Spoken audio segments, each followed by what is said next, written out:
सभी को नमस्कार। मैं doctor BL Kumar, assistant professor agronomy, agriculture university Jodhpur. आज अपन खेती की चर्चा में बात करेंगे बाजरे के खेत में खाद एवं उर्वरक का प्रबंधन कैसे करें, यानी कि पोषक तत्व प्रबंधन कैसे करें।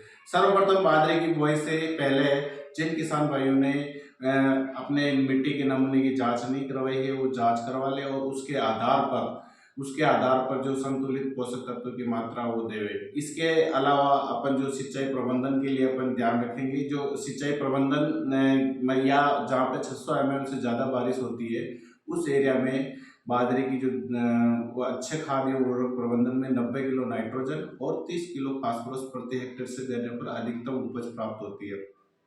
तथा ऐसा क्षेत्र है जहाँ पर 600 मिलीमीटर से कम बारिश हो वहाँ पे 30 से 60 किलो नाइट्रोजन देनी चाहिए और 20 से 30 किलो फास्फोरस प्रति हेक्टेयर की दर से देनी चाहिए। इससे भी कम वर्षा वाले क्षेत्रों में बाजरे की फसल को 15 किलो नाइट्रोजन और 15 किलो फास्फोरस प्रति हेक्टेयर देने पर उपयुक्त उपज मिलती है। और इतना पोषक तत्वों की मात्रा देने के साथ साथ अगर रबड़ बीन द्वारा दाब के साथ साथ 2 बार बुड़ाई करने से भी जल उपयोग दक्षता में वृद्धि होती है और बाजरे में अधिकतम उपज प्राप्त होती है। जोधपुर खंड ए जोन फर्स्ट में असिंचित क्षेत्रों के लिए जो नाइट्रोजन की रिकमेंडेशन है वो 40 किलो प्रति हेक्टेयर है और 20 किलो फास्फोरस प्रति हेक्टेयर की दर से देवे। उपयुक्त खाद की मात्रा को, नाइट्रोजन की आधी मात्रा को और फास्फोरस की पूरी मात्रा को बाजरे की बुआई के साथ ही 10 सेंटीमीटर गहरा और देवे या फर्टिकम सीड ड्रिल से बुआई करें ताकि खाद के साथ साथ बीज की बुआई भी हो सके। और जो शेष आधी नाइट्रोजन की मात्रा बचती है उसको 25 से 30 दिन बाद वर्षा वाले दिन नाइट्रोजन की आधी मात्रा दे। अगर इस समय वर्षा न होने पर उर्वरक ना दे और उर्वरक की सही आवश्यकता जानने तो मिट्टी की जांच कराना भी आवश्यक होती है।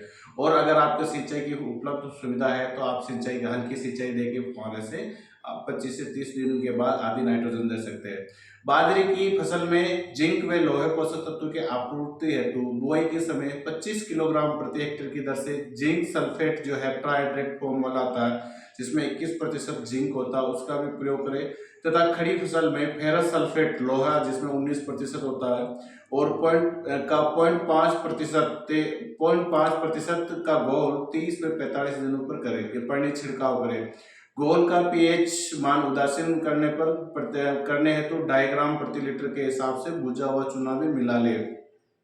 इसके अलावा आप जो बाजरे की फसल है उसमें पोषक तत्व प्रबंधन के लिए अगर आपके पास नाइट्रोजन की एक मात्रा नहीं है तो उसकी जगह आप 2 ml पर लीटर के हिसाब से नैनो यूरिया का स्प्रे करने 30 और 45 दिन 25 से 30 दिन और 40 से 45 दिन पर नैनो यूरिया का स्प्रे करने पर भी इसकी उपज में वृद्धि पाई गई। धन्यवाद।